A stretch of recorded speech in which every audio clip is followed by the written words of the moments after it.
Sir நான் 5 வயசுலேருந்தே காதலிக்க ஆரம்பிச்சிட்டேன் சார். இது உங்களுக்கு கொஞ்சம் ஓவரா இல்ல? ஏன்பா இப்படி? நான் இவ்வளவு நேரம் மும்பையை பத்தி பெருமையா நினைச்சுக்கிட்டு இருந்தேன். உங்களை மாதிரி பெரியவங்கெல்லாம் இந்த மாதிரி சொல்லி சொல்லியே எங்க மாதிரி இளைஞர் பேரையே கெடுத்துட்டீங்க சார். நான் காதலிக்கிறேன்னு சொன்னது தமிழ சார். நான் கிராண்ட் மெடிக்கல் காலேஜ்ல ஃபைனல் இயர் MBBS படிச்சுட்டு இருக்கேன் சார். நான் மும்பையிலேயே பிறந்து வளர்ந்தவர்.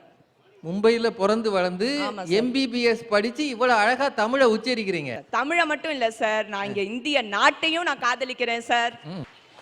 விழி போல எண்ணி நம் மொழி காக்க வேண்டும், தவறான பேர்க்கு நேர் வழி காட்ட வேண்டும்.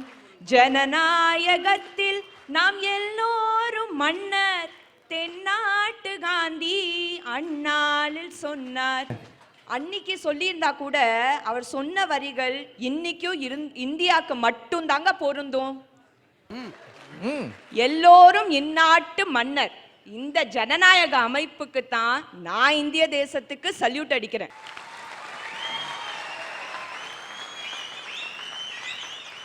ரம் ரம் சம்சம் வெட்டு வெட்டு குத்து குத்து அடி இடி நின்ற உச்சி முடி முதல் எடுத்து சிலாவற்ற அடிச்சு பாதாளத்தில் இறக்கி நிக்கே சிவாயகா என்று வரைஞ்சா என்ன விளையாட்டா?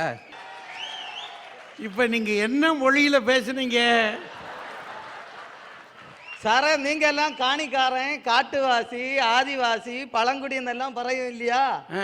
அந்த ஆதிவாசின்னு பறையின சமுதாயத்திலிருந்து நான் வந்திருக்கேன். என்னுடைய பெயர் சுரேஷ் சாமியார் காணி. சரி.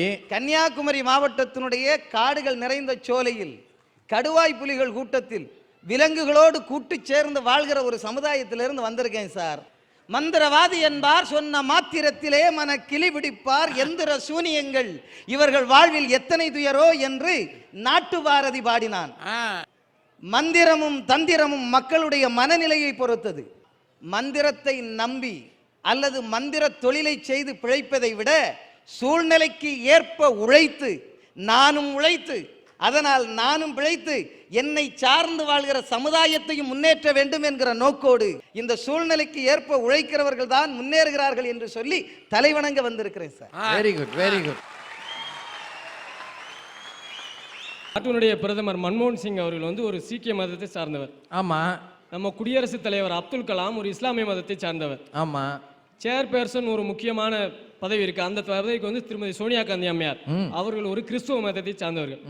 ஆனா நம்ம இந்தியாவில் கிட்டத்தட்ட 83% மக்கள் இந்து மதத்தை சார்ந்தவர்கள். உலகத்துல நீங்க வேற எந்த ஒரு நாட்டிலையும் இப்படி ஒரு சிறுபான்மை மதத்தை சார்ந்தவர்கள் இப்படி முக்கியமான பதவிகளை பார்க்கவே முடியாது, சாத்தியமும் இல்லை. அது இந்தியாவில் சாத்தியமாகிறதுக்கு ஒரே காரணம் நம்மிடம் உள்ள வேற்றுமையில் ஒற்றுமை தான்.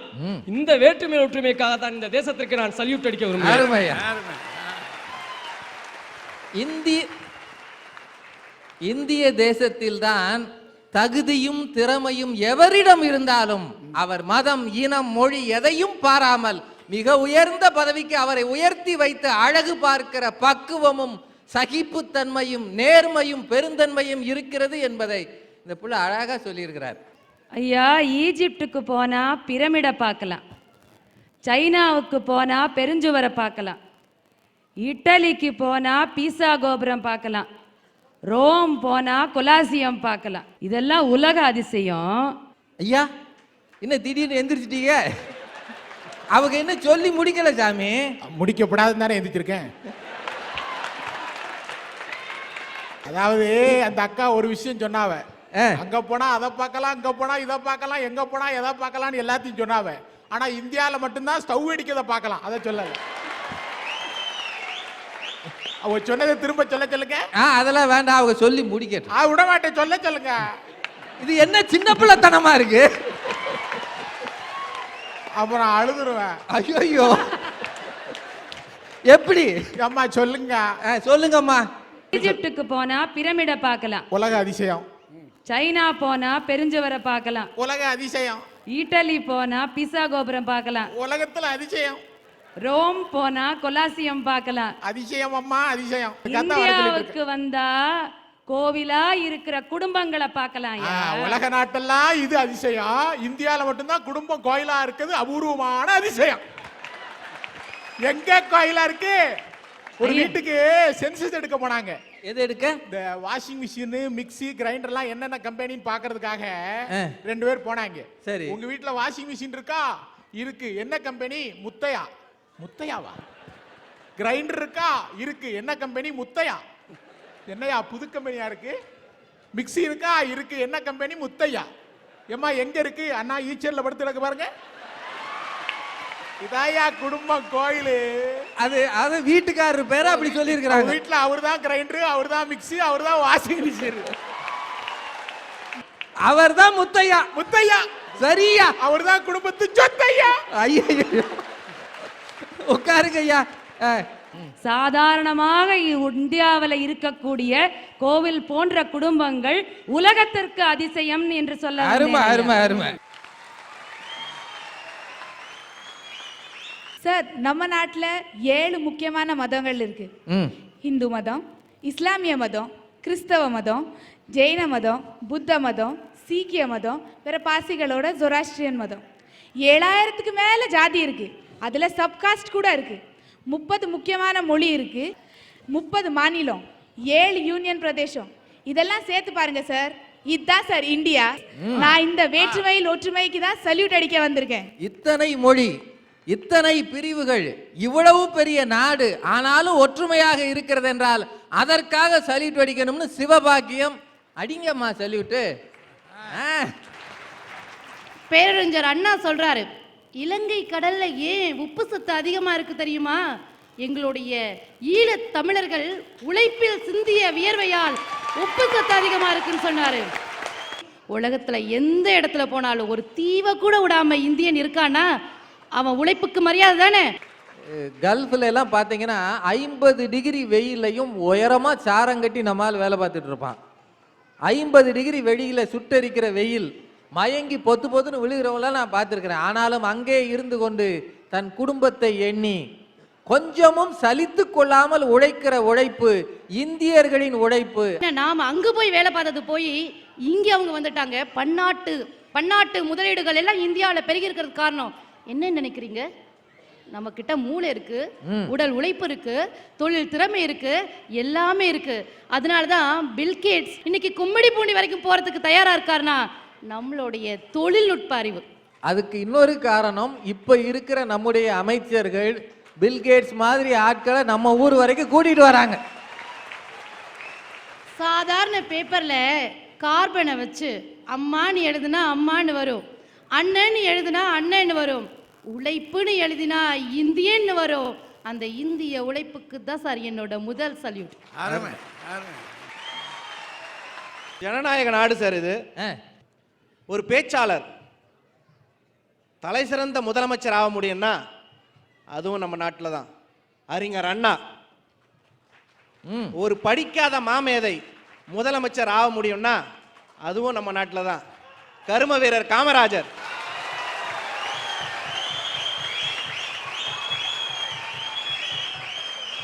ஒரு திரைப்பட நடிகர் முதலமைச்சர் ஆக முடியும்னா அதுவும் நம்ம நாட்டில் தான். டாக்டர் எம்ஜிஆர். நான் நீ என்று சொன்னால் உதடுகள் ஒட்டாது, நாம் என்று சொன்னால்தான் உதடுகள் ஒட்டும் என்று ஒரு சிந்தனை கலைஞன் முதலமைச்சர் ஆக முடியும்னா அதுவும் நம்ம நாட்டில் தான் சார். டாக்டர் கருணாநிதி.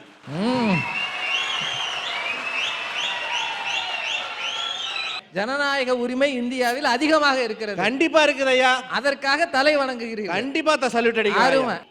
என்னமோ சொன்ன கதையில எலி ரவுக்க கேட்டுதான் சபையில. இன்னைக்கு அப்படிதான் வந்திருக்காங்க எல்லாரும். எந்த ஊர்மா நீ? திருநெல்வேலி மாவட்டம் முரப்பநாடு.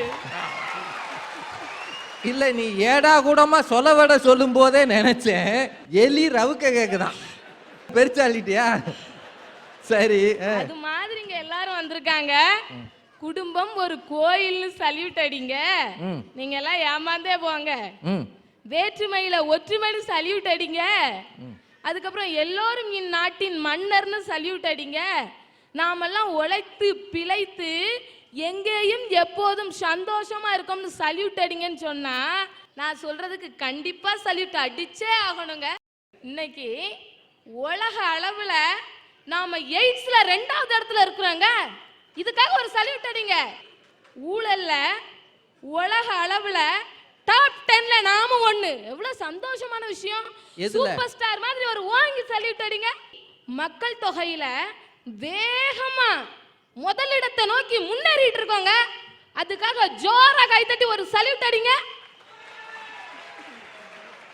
இதுக்கெல்லாம் சல்யூட் அடிக்க வந்திருக்கிற நீங்க அறிவாளியா முட்டாளா?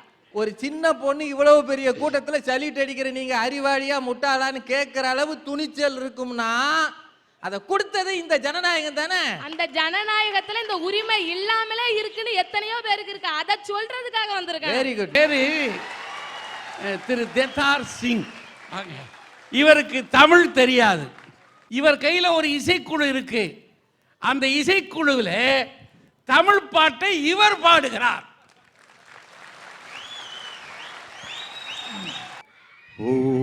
ஓராயிரம் பார்வையிலே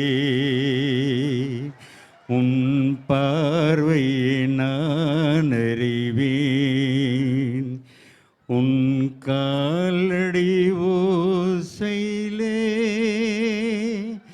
உன் காதலை நான் அறிவேன். ஓராயிரம் பார்வையிலே அடி என்னடி ரக்கம்ம பல்லாக்கு நெழுப்பு என் நெஞ்சு குலுங்கிதடி, சிறுக்கானடி முக்குத்தி மாணிக்க சிவப்பு மச்சானே இயக்கிதடி. அடி என்னடி ராக்கு, அடி என்னடி ராக்கம்ம பல்லாக்கு நெழுப்பு என் நெஞ்சு குலுங்கிதடி, சிறு கண்ணாடி முக்குத்தி மாணிக்க சிவப்பு மச்சானே இயக்கிதடி. அரு பிப்பி டும் டும் டும் பிப்பி டும் டும் டும் பிப்பி டும் டும் டும் டும் டும் அரு பிப்பி டும் டும் டும் பிப்பி டும் டும் டும் டும் டும். தேங்க்யூ.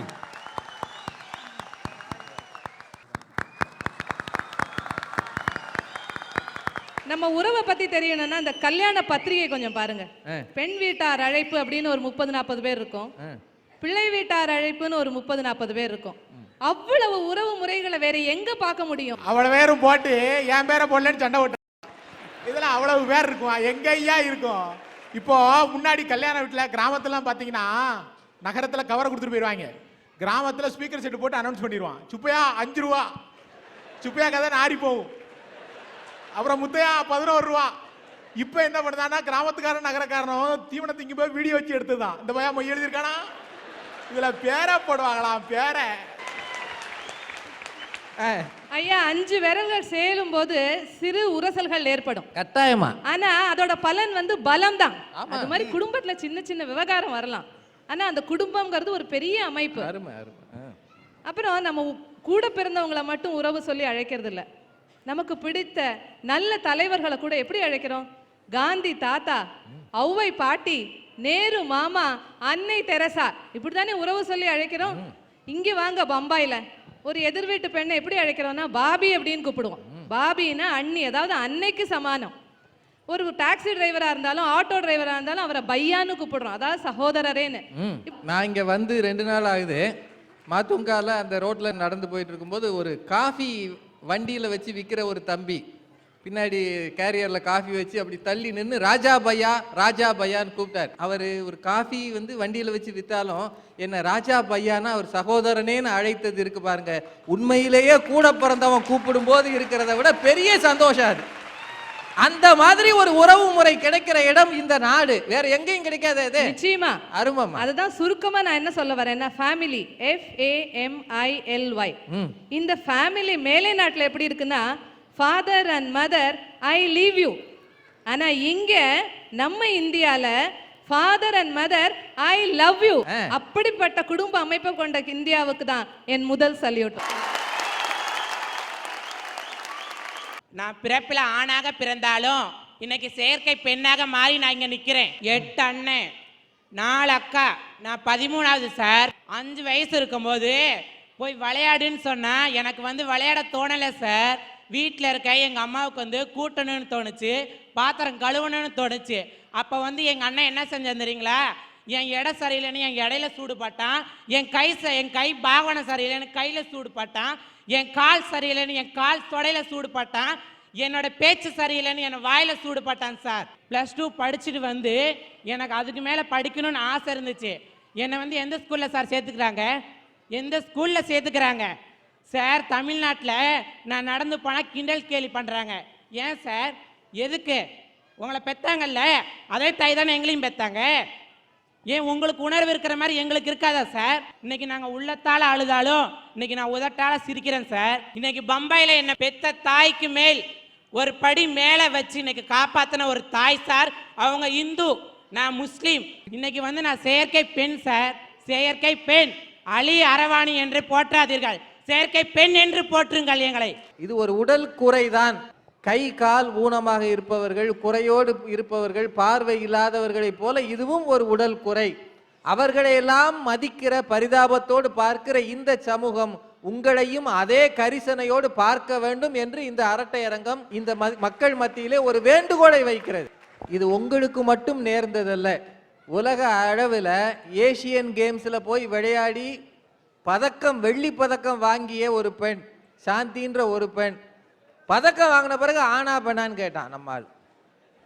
அந்த சூழ்நிலையிலும் மனம் ஒடிந்து போகக்கூடாது என்று தமிழக அரசாங்கம் அந்த பெண்ணுக்கு 15 லட்சம் ரூபாய்,